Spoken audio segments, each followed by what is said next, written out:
Ustadz, bukannya perempuan Indonesia memakai sistem demokrasi? Dalam dunia demokrasi, maka kita memilih. Orang Islam ketika dia memilih mencoblos, kata Syekh Yusuf Al-Qardawi, judul fikihnya Min Fiqhi Daulah, dicetak oleh Darus Syuruk Lebanon. Ketika kita menusukkan kertas, paku ke atas kertas, di saat itu kita sedang bersaksi di hadapan Tuhan. Ya Tuhan, aku bersaksi bahwa orang ini aku pilih layak menjadi pemimpinku di masa akan datang. Maka kalau dia memilih hanya dikasih sembako, memilih hanya dikasih saweran, hanya karena ada serangan fajar, maka sesungguhnya dia sudah masuk dalam dosa besar. Dosa yang membunuh Sayyidina Ali, yang menikam Ali waktu sembahyang subuh, itu orang Islam apa orang kafir? Orang Islam, bukan Yahudi, bukan Nasrani, bukan kafir.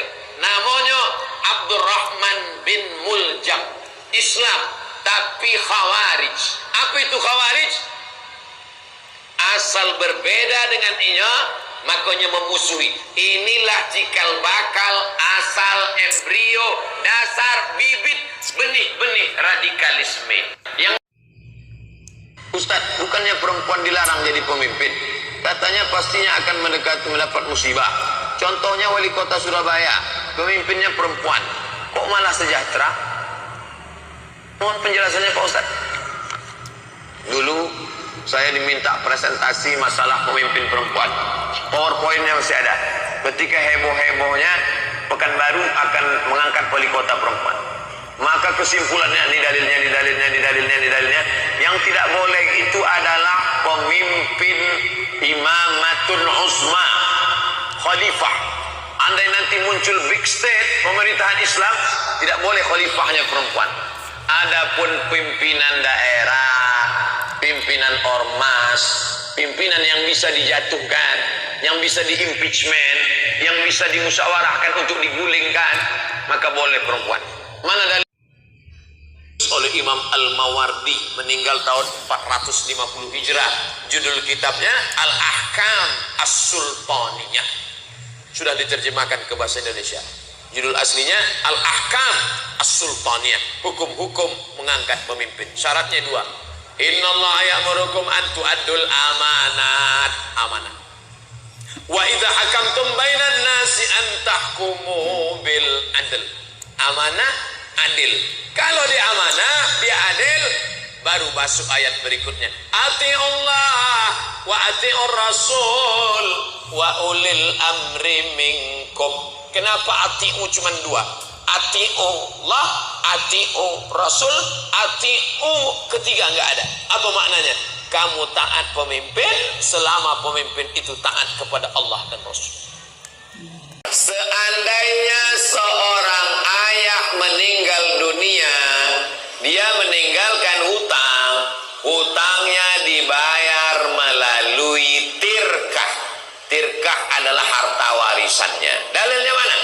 Min ba'di wasiyatin yusi biha audain. Harta warisan tidak boleh dibagi sebelum diambil wasiat sepertiga dan dibayarkan hutang. Keluarkan wasiat sepertiga, dibayarkan hutang, baru boleh dibagi. Jadi orang meninggal gimana hukumnya orang punya hutang pada orang tua belum bayar, sedangkan orang tua sudah meninggal? Seorang anak berhutang kepada ayahnya atau ibunya, berapa dia hutang? 100 juta. Akad hutang piutangnya sah, tidak ada yang batil, tidak ada yang haram.